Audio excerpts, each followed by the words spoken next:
It's car con carne. Let's eat in the car. It's car con carne. And now here's the star of our show, James Van Alstyne.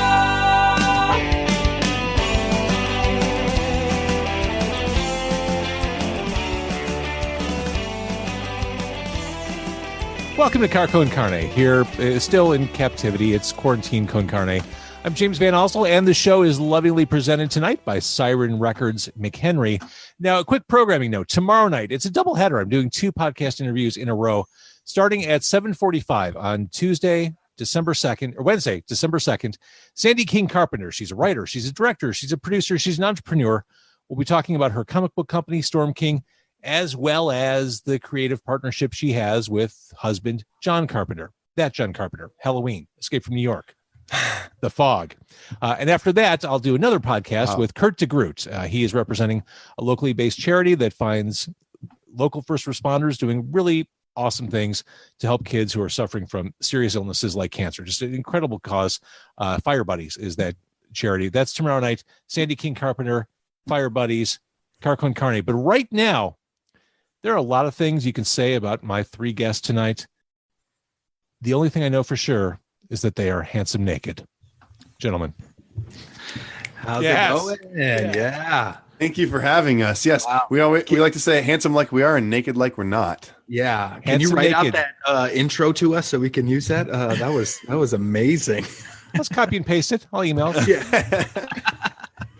Brad, Eric, and Chucho, you are Handsome Naked. You are a comedic hip-hop group based in Chicago, a celebrated and award-winning, critically acclaimed hip-hop group. The last time we did this together, the last time we had quality time was 5 years ago. I was looking at my notes. The last time we did, it doesn't seem like it was that long ago. I was on WGN at the time. And my guess is if I was on WGN, you probably came out in the middle of the night. I was gonna say I think it was Memorial Day, or I think it was like a Labor Day. It was like I think it was a Monday holiday, and we were down at like 6 o'clock right after. Oh my gosh, Rudy, what's it? Sean Astin. Oh yeah. He was on the phone. So funny. I was just telling my mom we were doing this, and I told her it was like about 3 years ago. Like, I can't believe it was 5. That's crazy. Yeah, I never got lying to your mother. Well, I never got credit for guest booking on WGN. Sean Astin. I had a Hobbit on the air. No one ever gave me credit for that. That's amazing. For a fill-in host. Come on. Come on, give the man his due. Give him his roses. I had a damn Hobbit on my show. So, Handsome Naked, most recently, you put out a video. You guys are awesome with videos. You're funny as hell. You put a lot of thought and production into your video work. Comfort Food is the new one. And the results of this, you're driving funds. You're fundraising for Lakeview Pantry, food drive. This is something we're all aware of in 2020. The need to help. Lakeview Pantry, fantastic local group. Explain how this works. Brad, do you want to take it? I feel like you do the best job making it concise. So essentially, this is something that we had this video. This is a song we've had for a while in the works, and I highly recommend going to watch the video. You can see all of us as puppets. But it was something where normally, if we were doing our show, we were doing a weekly show at Lincoln Lodge, or a monthly show. We would do something like a food drive where we could go to Lakeview Pantry and get a big bin from them and bring it out to our shows and ask people to bring donations or bring goods. And we can't do that right now, obviously, for all the reasons. So we were like, how do we do something digital that we can hopefully raise a little bit of money for the good cause, and probably not raise any food, but we can get people to donate their money or their time and awareness, and awareness. Yeah, it's a huge one. We talked to Kat over at Lakeview Pantry. We went live with her on Instagram and just talking about the ways people can help that they don't realize, even just like giving your time and like physically going to help them separate food or accept donations. But yeah, so basically what we're doing is we're calling it a digital comfort food drive. And it's on our website. You can go there. And essentially we're donating handsomenaked.com. handsomenaked.com. We're donating all the streams from the music video and from the song, the single, whether it's on Spotify or iTunes, will all go to Lakeview Pantry eventually. And then we're also doing like a encouraging people to donate, whether it's clicking the button on our website and it'll take you to their website and you can find the donation, or if you go on our Facebook page, you'll see on the video, you can click the little, Facebook has the little donate button. Yep. Yeah. And on their website, they also have a list of accepted donation acceptance areas. So you can go, and if you have actual food items laying around that fit the bill for donation to a food pantry, there's all kinds of places all over town where you can drop stuff off. So we're just trying to raise awareness. And the song's called Comfort Food. So we figured around Thanksgiving, what better thing to do than try to get everyone help everyone get their hands on a little comfort food, especially because of the holiday season this year is coming with all kinds of strings attached. Yeah. To say the very least. So we just wanted to help out best we could. Yeah. Brad mentioned puppets. The video is a must see. I was going to pull out screenshots of the video. No need, because Brad and Eric brought. This is my real self, if I have to be fully honest. And this is me. Chucho is the realist right now. Can you guys still hear me? Do I still sound okay? You sound amazing. What's really funny though is I don't think either of these guys knew I did years and years of puppet performance through my church growing up. We did what was called puppet ministry, and not a bit. I had several puppets, went to different puppet camps and puppet festivals. And so when we shot this video, we talked about it, and I was kind of guys, hold on. Pause, because we talked about getting puppets for almost 2 years, and he never mentioned this. He did. He played it so cool until like the moment we had the puppets, and then we started shooting, and he goes, "Guys, I can work the puppet. I'm pretty good at it." And we were like, "Okay, Brad." And then he just like busts out all these like really, because it's a rap verse, so it's like normal puppeteering. You're just saying a sentence, but a rap song's like. And Brad nailed it. We were so surprised. And I really enjoyed my favorite moment of the whole shoot was I was puppeteering somebody, and in between takes I would just react as the puppet. So I'd be like, "Are we good?" Yeah. I was shooting the video because we're a pretty small operation. We usually shoot our own videos with each other as the crew.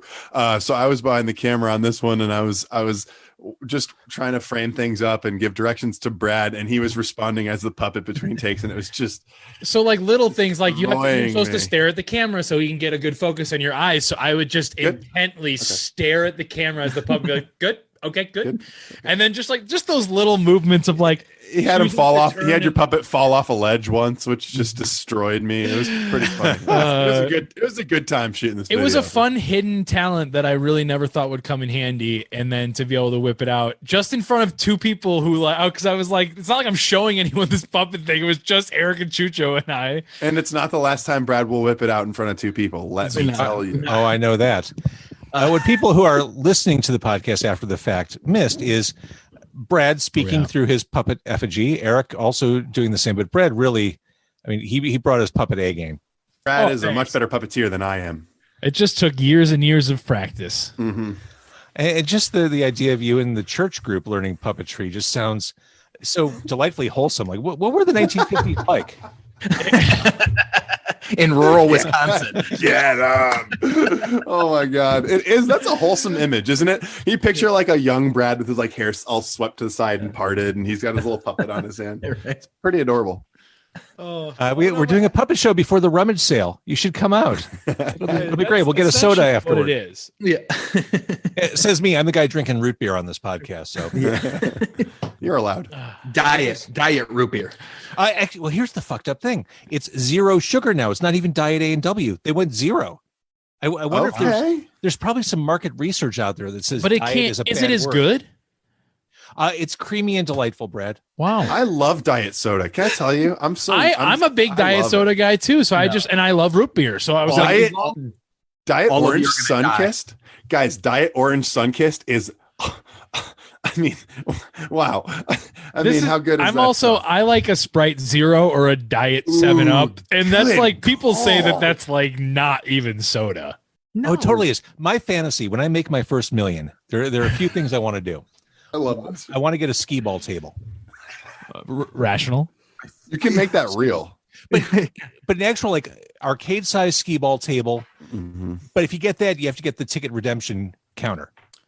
You know what, James? If we make our first million, we'll buy you a skee ball table. How does that sound? Does the million include the price of hiring one employee to man the ticket counter for It's up to hourly. a year? Yeah. The other thing I would buy with that, and this kind of plays off with what Brad was saying, I want one of those Coca-Cola freestyle machines. The kind they have at like the AMC theaters where you can do like a raspberry Sprite Zero or a Diet Vanilla Barks root beer. Oh, I am doing a grape Sprite all the time at those. I'm like, excuse me, grape Sprite? Yes, please. Why haven't I ever tried that? That's Extra ice? delicious. My go-to is a pinch of raspberry in my Dr. Pepper. I get that because I like the raspberry Coke Zero. Oh. Not Guys, a big have you guys ras. tried the mango Coca-Cola? It blew my mind. It was so weird. I mean, I don't know if I didn't like it, but it was a little unsettling. I had the ginger Diet Coke, which wasn't right. I like ginger. Didn't feel I like right. Diet Coke.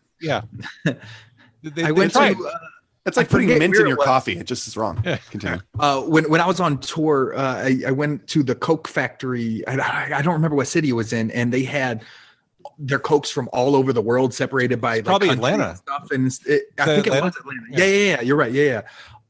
And it was fascinating to taste some of their different sodas from other regions. Like it was stuff that we would think tasted gross, but they probably think what we drink is just as gross.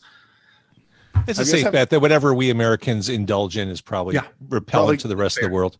Yeah. Yep. We deserve it. we do. So let's do a little history lesson. Handsome Great. Naked, the Mhm. Trio is 7 albums in. You know, I think the secret to doing what you do and being effective and successful at it is the music sounds legit. It is legit. I mean, if someone wasn't paying attention or paying close attention to what you're singing or rapping about, they think, oh, that's cool music. But then the second they hear it, it's like, oh, I get what they're doing. I like that. I mean, it's legitimately a music group that just happens to be funny as hell. Thank you. That took so much. Like we talked so much when we first got started on how we didn't want to be a comedy group doing music. We wanted to do our best to make that exact where the song is leading to a punchline that's essentially a blackout or a punchline you're going to repeat over and over for comic effect. And all of the music legitimacy comes from Brad. We should 100%. 100%. He's the professional producer who now runs a studio. He has for a long time, but now he runs a fully blown professional studio out of his own home. And he is the only reason why Handsome Naked has hit the threshold that we're at today. Because again, like you said, if we didn't have the legitimacy of the sound of the music, the satire being cloaked in what sounds like a song you might just be listening to on the radio, that whole element is lost. And that's something we all decided was really fun about it. Yeah, it was always really fun to. I mean, early on, I was the one just being like, I don't know anything about comedy. I don't like, cause especially at the time, I wasn't I had been teaching for such a short amount of time and been working in comedy for a short amount of time. So it was like, you guys do the comedy thing. I'm going to focus on doing a producer thing because I know so little about being a producer already. I'm still learning that. Like, I got to focus on that. And so even like I would say to people at the beginning, I was like, I don't really care if it's funny. I care that it sounds good. Like they care if it's funny. Like they'll make sure that part's good. I'll make sure we sound legitimate and like you can put it on the radio. And my goal is always that you could put it on at a party seamlessly between whatever J Beebs and Tyler the Creator song is on. Is that what kids listen to? Okay. So, music. Take me back to the days when you were kind of putting this together. You were, Chucho, you and Eric were. It was kind of a fascinating to me, at least, beginning, because like Eric and I were just comedians. He was more of a stand-up, I was more of an improviser, but we had some projects we did together and we really kind of clicked comedy wise for some reason because we're very different. And so for a sketch show that him and I were putting together, it was just going to be a 2-person sketch show. I think he had pitched a rap song that we were going to do. So he had worked with Brad at a theater that I don't think exists anymore. And so he's like, yeah, I know this guy that I think can make some beats. And I was like, okay. So he just kind of brought this dude in and he made some beats for us. And then like, we enjoyed that so much more than the sketch process that we just dropped all the sketch stuff and just focused on music. And in our first 6 months, we did 2 EPs and an album. Is that right? In 6 months? Yep. Yeah. We started in the fall. We're starting the summer on one song, and then that fall, in the time we were waiting for it to come out, we were like, let's make an EP, and then we made 2 EPs, and then finished it, because then I was working for Second City and doing one of the cruise ships, and I was leaving in April, and we finished our last EP. Our second EP came out December 12th. Because it just popped up in our or it popped up recently in my history. Yeah. We must have announced it. Okay, yeah, that was. Yeah. And so we were like, all right, we have 3 months until I leave for the ship. So you want to do an album? And then we put together an album with like tons of different people. Yeah. And then what was the first song Sandwich Song? No, that was interesting. Interesting. Yeah. So the first song was a music video, collaborate. So we, at that point in our career as a group, we didn't make our own music videos. So we had basically shopped out the music video portion of our very first song, which is called the hashtag song. Which not technically is not a Handsome Naked song. Right, because Eric didn't know that I had a poetry background, so he wrote my verse for that song. Yeah, that was before we had so we worked on that for a very long time. It was not good yet. Well, the music video is well produced, but it's not the music video is sick. Anyway, point being, it worked out all right, but there was a lot of hurdles with getting a visual associated with our music. So we, at that point where Brad was leaving to go on a cruise ship for Second City, Chucho and I were like, well, the music for our second album is done. What can we be doing without him? And the answer was, I decided to pick up a camera, and we decided to start making music videos. So the next music video that we made, which was a part of that second album, was called Serious Song, a very tongue-in-cheek for a comedy rap group to make a song called Serious Song. We weren't quite very far along on our writing process. It holds up, but it's silly. And so that was the first attempt, and that was my first music video that I ever made. And then since then, I think Chucho said something like, "Yeah, 41, I think."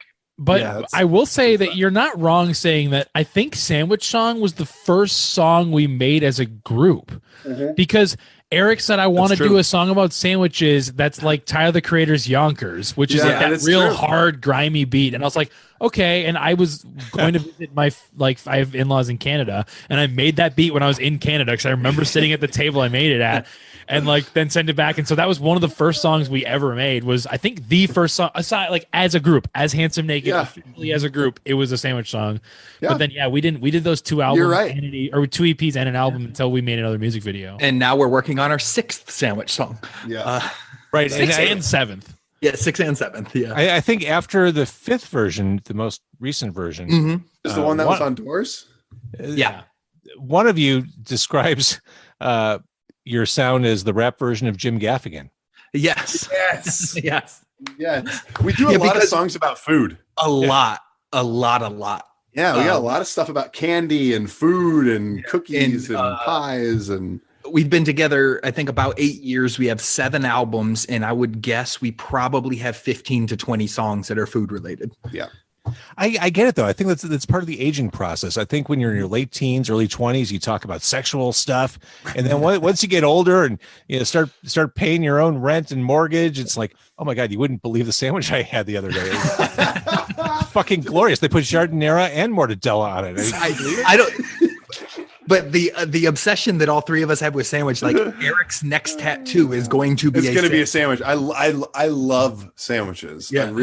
They're my favorite type of food. I love them. But also, such an astute observation. It's like we, as a group, I think we all met and became comedians together at a time where we were just past the juvenile fart sex type of humor, which all of us still find very funny. But our professional product doesn't really include it. As the old man, I was well past it and glad that we weren't reverting back to that. Chucho's 75. Yeah. Yeah, because there were a lot of moments of that where, especially being a rap group, people would hear rap group, oh, this is going to be dirty, it's going to be inappropriate. And especially when we did Bible Belt touring, if you fast forward in our timeline, and then obviously eventually going on NBC, it was hey, this has to be squeaky clean. You guys are called Handsome Naked, you're probably dirty, you're a rap group, you're probably inappropriate. So we probably survive on being raunchy. Yeah, we were we can even from the get, from the first EP, it was hey, I didn't put a swear word on our albums until until like well into the first, like the 2 EPs have no, I like edited them all out. All of Chicago Style, I don't think most of it doesn't have any swear words on it. Our first album, Chicago Style. I edit most of the swear words out because I was like, people aren't gonna like that. Like they already don't like that we're a rap group and we're trying to be funny. Like, and so yeah, it's funny. As an important tangent, since we are on the topic of sandwiches and Eric has such a passion, what's your favorite sandwich in Chicago? Is it something like a Rickabenny's breaded steak? Is it something like? Oh my God! Okay. First of all, Rickabenny's is definitely on my list. The Rickabenny's breaded steak. Okay, I really like it. Obviously with cheese, but if you go without cheese, it reheats a million times better because it doesn't make the bread soggy. But wait, that suggests that there's some left over. Well, yeah, isn't that weird? That's a good point. I usually get 2, so I get one with cheese for in the restaurant and one without to go. All right, so my favorite sandwich in Chicago. Good question. Have you been to Snarf's? No. Oh, where's that? Snarf's. Okay, let's see if it's still open. It was down on. Isn't that the character from Too Many Cooks? Yes, yes, it is. Okay. Snarf's. I'm going to check it out and see where it's. We're going to plug Snarf's right now. Snarf's. Which we had a concept for a Too Many Cooks song. And a fully fleshed out beat that went through too many styles. Yep. It's coming back. Too Many Hooks is coming back. If you're listening live, do not steal the idea for Too Many Hooks because it's Too Many Hooks. It's on Grant. Oh no, that's not it. Anyway, I'll find it later. Shout out Snarf's. Delicious. Best sandwich that I've had in Chicago. I've got to think of the name of the place. There's an Italian deli on Harlem Avenue. It's over, like it's maybe about a mile south of Harlem Irving, and it's just a hole in the wall Italian deli. And they've got like a special. It used to be like an off the menu sandwich. It's like a super spicy. This is like a mortadella, house-made giardiniera. One of the best sandwiches I've had in years. So you like an Italian sandwich? I was gonna say there was a place across when I went to Columbia down in the South Loop. There was a place across the street from one of the music buildings at like 11th and Roosevelt that was like an Italian place that had these like prosciutto and like big slices of fresh mozzarella and pesto, and I was like, what is that?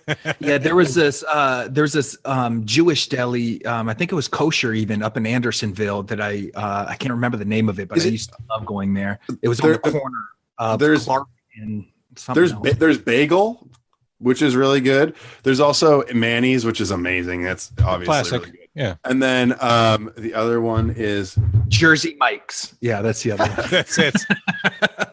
Okay, don't front because I still fuck with a Subway sandwich every now and again. I'm just being honest. Subway's trash. I still go with sandwiches. Unless they're going to sponsor us, then I. But for real, remember Chucho and Brad have both been to this place. I think we may have even tried to shoot a music video there once on Fullerton, right by my old house. It's called Branco's. Oh Branco's. Branco's. Oh, I mean, it's a DePaul staple, but also, I mean, the woman who owns the company is so cool. She's always in the kitchen. It's a Polish place. She's a gem, an absolute sweetheart who takes care of every single person who walks in the door, and I always plug that place. Amazing, the best corned beef sandwich I've had. The last time we were there, we were talking. We were the only ones in the store, and I said, "Hey, we need to go somewhere and get some coffee. I want some coffee." And she's like, "No, just wait here. I'm gonna brew some coffee for you from my personal stash, no charge. I'll just give it to you on your way out." And another time I've been there. And I saw a college kid come in and say he didn't have the money to pay for it. Oh, yeah, I was with you that day, yeah. Oh, yeah, and she just gave him the sandwich and said, pay me next time you're in here. I trust you. It's great company, great business. Branco's. Love it. All right, back to Handsome Naked, which is No, we don't need to get back to that. Let's talk more about sandwiches. I could. I really could. Again, the new video, the new song is Comfort Food. Wives and pets are included in the video. The puppet video. When you said to wives or significant others, here's what we're doing. We'd like you to be in the video too. Were there eye rolls? Were there heavy sighs of exhaustion? Or was there just, are they beaten into complacency with the shit you guys do? my wife, so I'll speak on this one first, just because my wife and I just moved all of our belongings from our old place to a new place. And there was a moment where we had to go through like a section of like basically just costume thing, like adult costume goods and wigs that had been characters I'd played and costumes we'd dressed up as for like we had so much of it. We were both like, wow, this is a little ridiculous. So in the wake of that, when I was like, hey, will you be in this music video with my puppet? My wife, Mackenzie, didn't even blink an eye. She was like, sure, just let me know, put it in our calendar. Let me know when you want to do it, which surprised me quite a bit because they're both so supportive of us. Yeah. Brad? I don't know how it was for you guys. Yeah, Lauren, my wife, Lauren, was kind of exactly the same way where I was like, okay. I'll clean the house and I'll like make sure we're set and I'll do this. And then like we ended up rescheduling the first time and I was like, okay, is it okay if we reschedule? And she's like, yeah, sure, whatever. Like whenever you want to do it is great for me. Like whatever sounds good. And then it was like, we did it in like 30 minutes or like 4. It was super quick. And like, she was great. Like both of our poor wives have really been.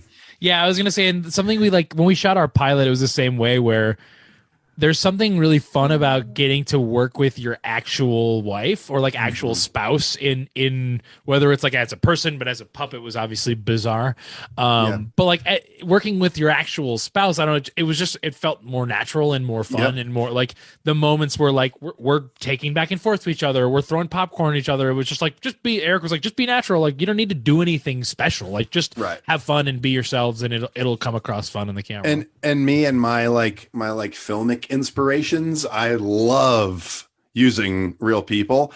I mean, it's a real fine line because a lot of real people, as soon as they're acting, have a lot of trouble.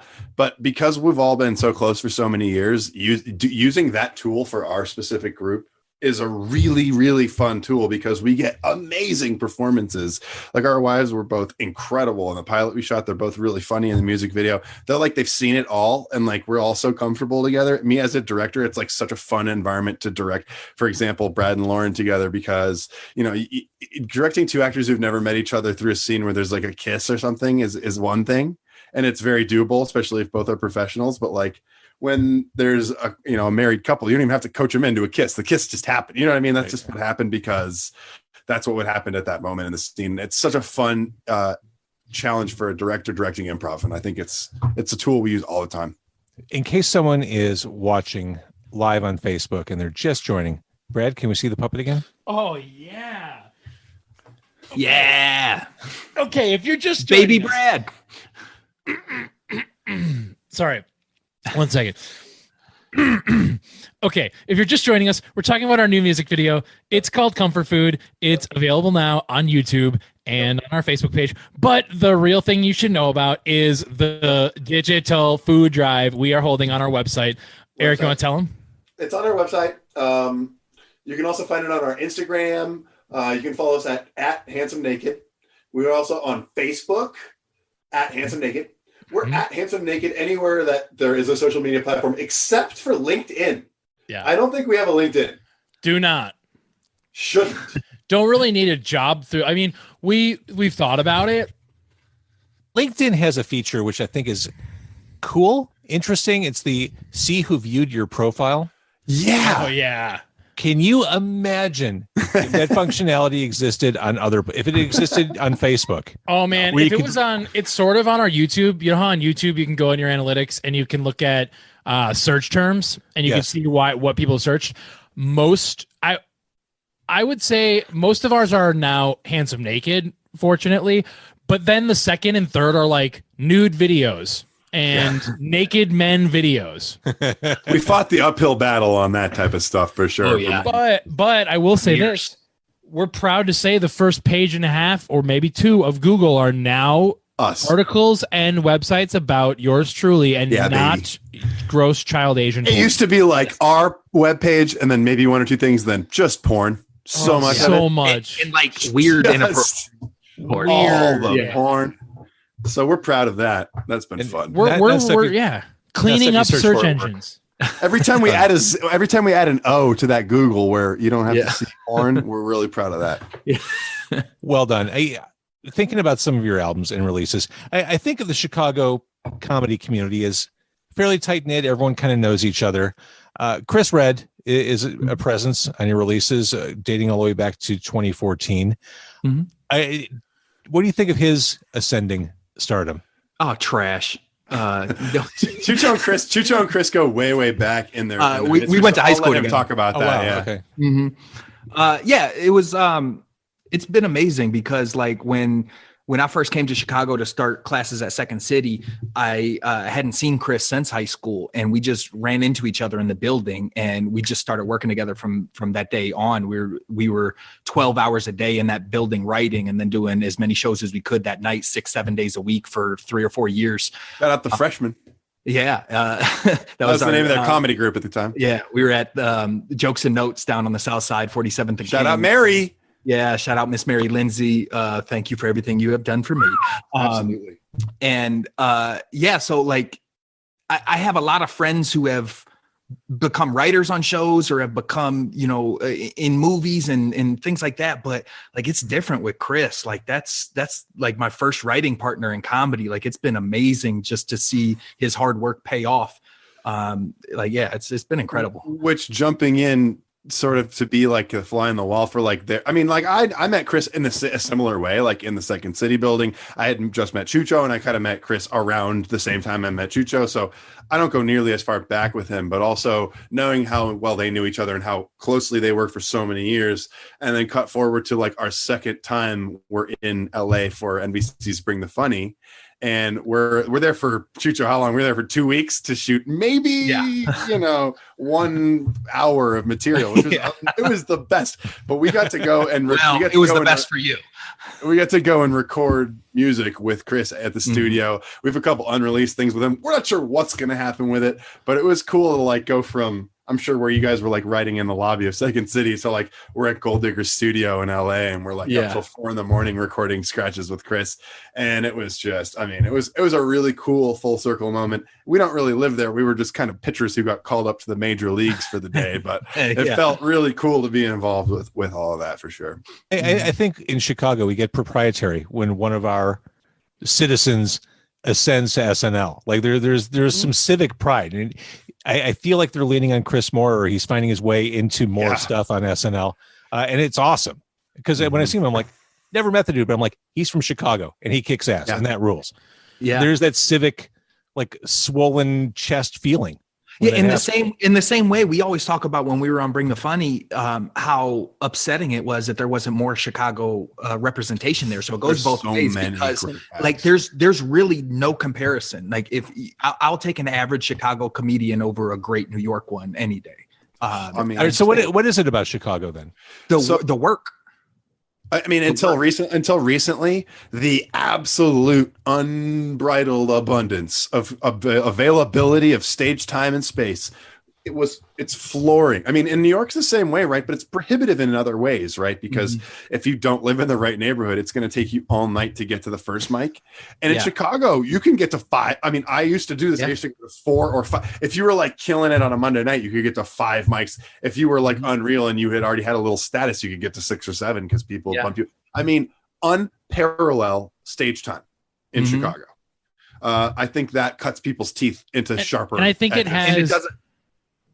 I was going to say, I think there's the range of them too. Like you're doing an attic show and you're doing a bar show where a lot of times those audiences don't really give a shit who you are. They're going to like give you their honest feedback. Like, cause it's 12 people in a room. Like if you're bad, they're just going to be like, this is bad. Like you gotta, No and one there's has not the TV glitz credits. and glamour. Yeah, that's the thing that is so important. Is you go to New York and people get egos. You go to LA and everyone's just waiting for the famous person because every mic has at least one famous person show up. But Chicago, it's like, no, we're all hustling together. Like you get bumped for a cable TV credit every single time on the coast. In Chicago, you only get bumped for the scenesters. And at a certain point, you start to sort of get enveloped in it. And if you just accept at least the way it was, I don't know what's going to happen next, but the way it was, it really provided like I said, a sharpening tool that was like you couldn't compare to either coast. It was something that like being someone who was a musician and knew very little about comedy, and then especially the stand-up scene and the open mic scene that Eric knew so much about, in the last like year and a half, especially the last year before the quarantine, doing Bring the Funny, and then we really hit like the stand-up rotation, a lot of stand-up showcases, like, a lot, to the point where we were like, do it, because we sort of pivoted all of our music to be this sort of piano based. Like I was playing a lot more piano live, which obviously if you know our stuff, it's all beat based. It's all really big production hip hop stuff. So we sort of transitioned it all to be piano based stuff because one, I can play piano and people often like seeing somebody play an instrument over playing a track. And two, with the space I was able to give as a music director, because that was my job, we were able to hear all their words and hear all the lyrics and hear all the jokes now. And make positive, like function and like program in pauses where they needed to be, or add sketches. Because what we do best is milk moments and stuff. They're so, instead of it feeling rushed.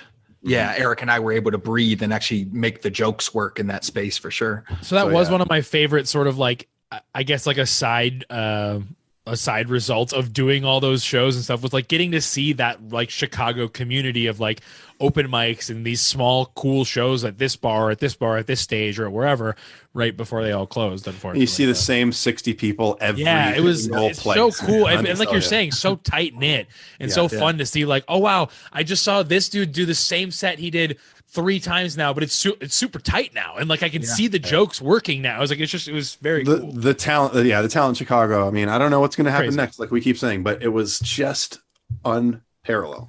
Well, and you said something interesting, Eric, how much easier it is to cut your teeth, or it has been to cut your teeth in the scene. You're, from what I'm hearing, it sounds like you're kind of in charge of your own momentum. Like, absolutely. If you want to hit the ground running and like really pound the pavement, which is like, again, I when I first moved to Chicago, that's kind of around the time. I mean, it was a couple months before I met Chucho, but shortly after, I was in that mode of like, I'm going to go to as many stages a night as I can. And there's positives and negatives to that, but like you do meet the whole community and you really find other people who are making like-minded projects. And whether you keep doing your own thing or you do what we did and you partner up with other people and you make the thing that doesn't exist that you want to exist, it's just, it's such a more, I think the entry level of Chicago comedy can't be beaten. I like hearing these stories because obviously my background is more Chicago music scene stuff, but the Chicago music scene has always had that reputation of being a woodshedders town. I mean, these are people who are serious about perfecting what they do, finding every way possible to do it. And it sounds like that is true in the other creative communities as well. And so, that sounds very Chicago to me. Totally. Everyone's working hard. No one has TV credits. No one's made it yet. Some people have, but the people that have made it get celebrated by the community in a way. The cream rises to the top. Even though it's just like high school in many other ways, there's still very much a feeling of like, oh, this is a launch pad, and it's very exciting. Yeah, correct me if you disagree with this, Eric, but like I feel like the difference between Chicago and New York with the rise is that in Chicago people are competing, but they're all kind of at the same level. But once somebody like Chris jumps up, no one's hating on him. Everyone's celebrating him. They claim him, right? They claim him. But in New York, they're like, I'm better than that dude. I'm funnier. He's from Oklahoma. Yeah. Right? Exactly. Yeah, exactly. Yeah, for sure. It's totally how it is, for sure. So how's this year been? I mean, obviously it's been a nasty year for everybody, but as far as Handsome Naked goes, I mean, we basically had to cancel, and we had a national tour booked in March and April of our second appearance on Bring the Funny, and we were able to parlay that into a really nice national tour, including Alaska, headlining several comedy festivals and doing a bunch of other fun shows. And we had to cancel just every last show except for Iowa. We got to go to Iowa, which was great. That was right before everything. Yeah, but anyway, that was first week of March, I think. Yeah, that was tough because here we are, a comedy group. We finally had a little money, and now it's all gone, and we're sitting on a mountain of airline miles with nowhere to go. That are going to expire in March. Barely, and we finally had some money, and now we got none again. So it's like we're figuring out how to live only online again. We had a special we were going to shoot. We had it all like in June, scheduled on the calendar, and our tour was going to culminate in our special being shot, which it's all very disappointing. But what can you do as a comedy group? You just kind of. I think Eric really took charge in getting us to not kind of just sit back and just be like, oh, well, can't do anything. And he's like, no, man, we need this. We need to be able to get, me a microphone. So, green screen and cameras so we can, shoot music videos remotely now. And he was really pushing us to be able to keep working. And that's allowed us to put out three music videos? I was going to say, we've still put out 3 music videos. Yeah. And 3 quality music video products that we feel good about. We shot we're about 13 halfway done with an podcasts. album. Yeah, 13 video podcasts, and we're about halfway done with our next album. Which this is a good time to ask, but hey, James, would you ever want to be a guest on our podcast? Absolutely. You might want to watch an episode first to see if you want to subject yourself. Yeah. Hey, here's what I like about you guys. I mean, Eric said, all the money's tapped out this year. I mean, there's no touring. It brings me back to what we talked about at the beginning of this interview, that you're doing this food drive, your donation drive for Lakeview Pantry. You're using your platform to help people who arguably need it a lot more than you guys. And I think that's really cool. And I think that is something that I've seen so much of this happen this year. And it's inspired to see creatives step out and do things like this. You have this platform, you have these microphones, you have an audience. And it's what's crazy to me is like the selflessness of artists, because we are already so underpaid and underappreciated. Like everybody right now is turning to artists and we're not making any money, yet so many are still trying to use their platforms to do these sorts of things. But the difference is that artists, especially in a city like Chicago, especially like us, we've existed on a shoestring since the beginning of our group. We'll be fine. Well, you know what I mean? It's not like we were eating rich anyway. So it's like we'll continue. That's the added. That's what I think is the coolest part about, especially comedy. Even though I don't love Zoom comedy shows, I think the energy of everyone trying to figure out how to write desk pieces or do whatever they want to do, make their own content from home, become green screen comedians, whatever. It's like, it's kind of depressing because the forms that we came to know and love are struggling right now. But it's but the most creative people who are used to the weirdest situations are still on the task. It's just taking a little time to adjust. Yeah, it's a theme I keep coming back to on the podcast this year, is people finding new ways to do old things, innovating around the pandemic. Yeah. And it's been pretty cool to see creative people find creative solutions, or not all of it's going to work. In the world of music, maybe we're a few drive-in shows into it, maybe that wasn't the right solution. I don't know. But in the moment, it made a lot of sense, and it was a great creative way around this. Absolutely. So I love seeing that stuff. Okay. The website, the Handsome Naked website is? handsomenaked.com. Beautiful. And if you search Handsome Naked, fear not, at least for a page or so. And unless you're like at least one O. Unless you're furious, if you're like a furious Googler who's going several pages deep, then you're going to obviously get what you're looking for. But if you search Handsome Naked on Google, we're a good page and a half worth. It is for some reason inexplicably a lot of Korean themed stuff when it gets to porn. Again, if you want to prove it, go look at. I don't know why. Are we talking? Eric, are we talking like twink porn? What are we talking about? It's children porn sometimes. No, I don't know about that. It might be gone now. It is often in like the script is often in Korean. I'm not sure why. So for some reason, what I'd recommend people doing is, if you go and you search Handsome Naked, just add comedy. No.